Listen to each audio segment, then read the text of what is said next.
ओम सन शनिश्चराय नमः। मकर राशि के जातकों को कोटि कोटि हृदय से नमन। मित्रों, इस दुनिया में अगर आपको कुछ भी पाना है तो उसके लिए कुछ ना कुछ त्याग करना पड़ता है। अगर आपको सांसें भी लेना है तो पहले सांस छोड़ना पड़ता है, तब जाकर आप सांस लेते हैं। कहा भी गया है कि मन मोती और दूध रस, इनका सहज स्वभाव, अब फट जाएं तो ना मिलें, कोटिन करो उपाय।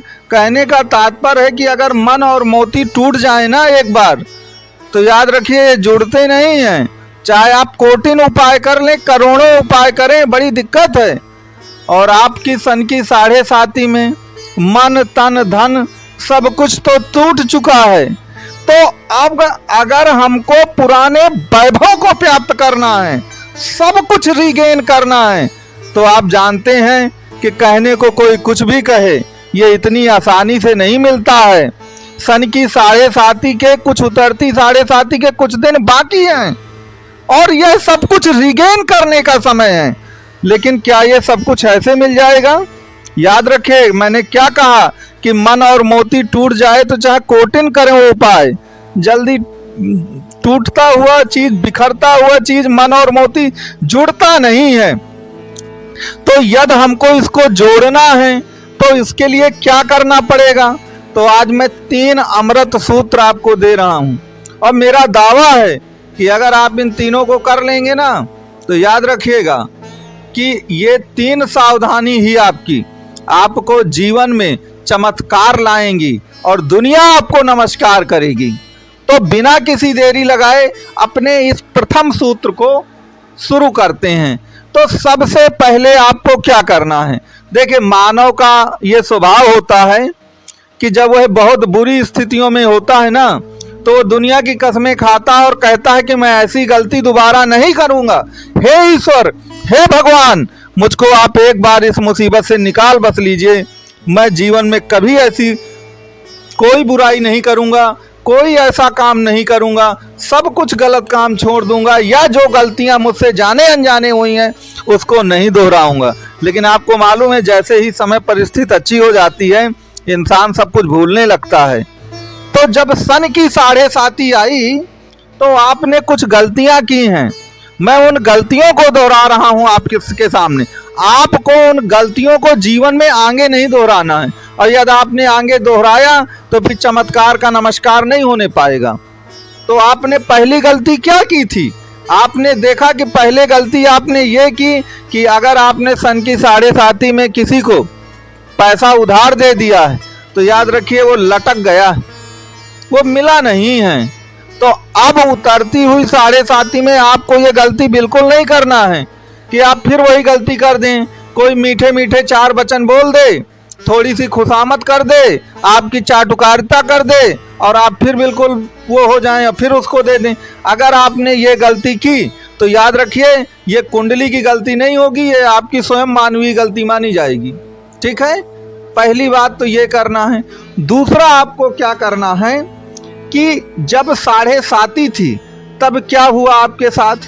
आपने क्या किया कि जिन लोगों को आपने गले लगाया, जिन लोगों के लिए आपने सब कुछ किया, उन लोगों ने आपको धोखा दे दिया। तो अब उन लोगों को आपको गले बिल्कुल नहीं लगाना है। यदि आपने उनको गले लगाया जिन्होंने आपका फंसाया था, आपका दिल तोड़ दिया था, तो याद रखिए फिर सब कुछ गड़बड़ है। आपको कुल मिलाकर कुछ नहीं जीवन में मिलेगा। आपको ये भूल बिल्कुल नहीं करनी है। सन की 7.5 में क्या गलती हुई आपसे कि आपने क्या किया कि आप डेप्ट पर डेप्ट लेते गए, कर्ज पर कर्ज, और डेप्ट के ट्रैप में भी आप फंस गए, कर्जा आप पे उतर ही नहीं रहा। तो अब जब कर्जा उतर रहा है तो फिर आपको गलती नहीं करना है, क्योंकि शनि ने आपको 30 साल तक का मौका दिया है सुधरने का। अब 7 साल में जो उसने निचोड़ा है ना आपको, तो 30 साल तक का आपको मौका मिल रहा है। अब अगर आपने ये गलतियां नहीं सुधारी तो फिर चाहे आप शनि को दोष दे लीजिए, चाहे दुनिया को दे लीजिए, उससे बहुत मतलब नहीं निकलता है। आपने क्या किया? सन की 7.5 में आपने किसी से दिल लगाया तो उसने आपका दिल तोड़ दिया।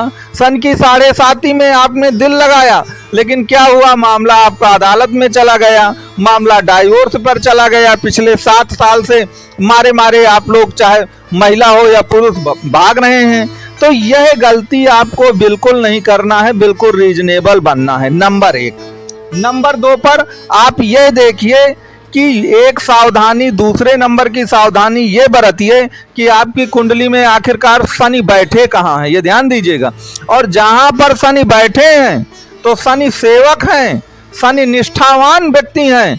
आपको याद रखना है वो काम आपको बहुत ही सेवक बनकर, निष्ठावान बनकर करना है। जैसे मान लीजिए शनि आपके 7वें भाव पर हैं, तो 7वां भाव व्यापार पार्टनरशिप के सिवा वैवाहिक संबंधों का भी है।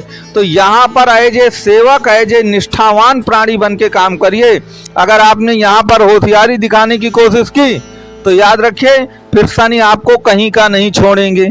नंबर 3 सावधानी जो आपको रखना है कि देखिए कुंडली में कौन सा ग्रह उच्च का है, नीच का है, कितने प्रकार के या दुर्योग बन रहे हैं, कितनी खराब दशा है, इन सबको मारिए गोली।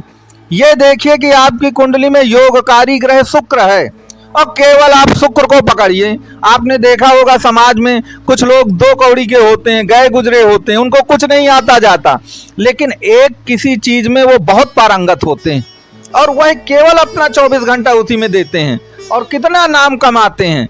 तो आपको अपनी स्ट्रेंथ को समझना है और आपकी कुंडली की स्ट्रेंथ है शुक्र।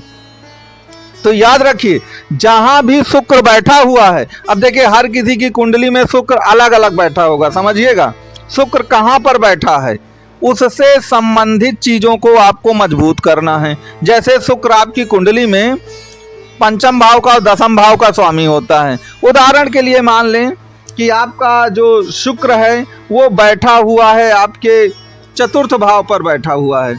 तो देखिए 4th भाव कहे का है, 4th भाव है आपके भूमि, भवन, वाहन के सुख का और माता का।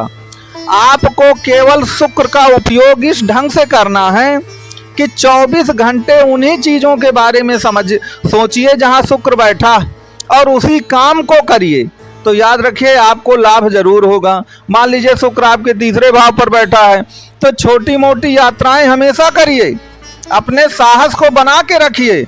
और याद रखिए 3रा भाव प्रेजेंटेशन का भी है, अपने आप को दूसरों के सामने प्रेजेंट करिए। अगर आपने शुक्र को मजबूत कर लिया तो आपको किसी ग्रह की ओर देखने की जरूरत नहीं है।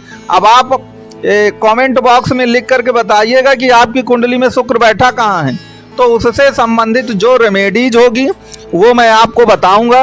तो मित्रों आपको ये 3 सावधानियां मैंने बताई, आपको ये कैसी लगी आप कमेंट बॉक्स में लिखकर जरूर बताइएगा। और अगर आपको वीडियो अच्छा लगा हो तो वीडियो को लाइक, शेयर, सब्सक्राइब करिए। और कुंडली से संबंधित, ज्योतिष से संबंधित आपका कोई भी प्रश्न हो तो नंबर दिया गया है, दिए गए नंबर पे आप कॉल और व्हाट्सएप कर सकते हैं।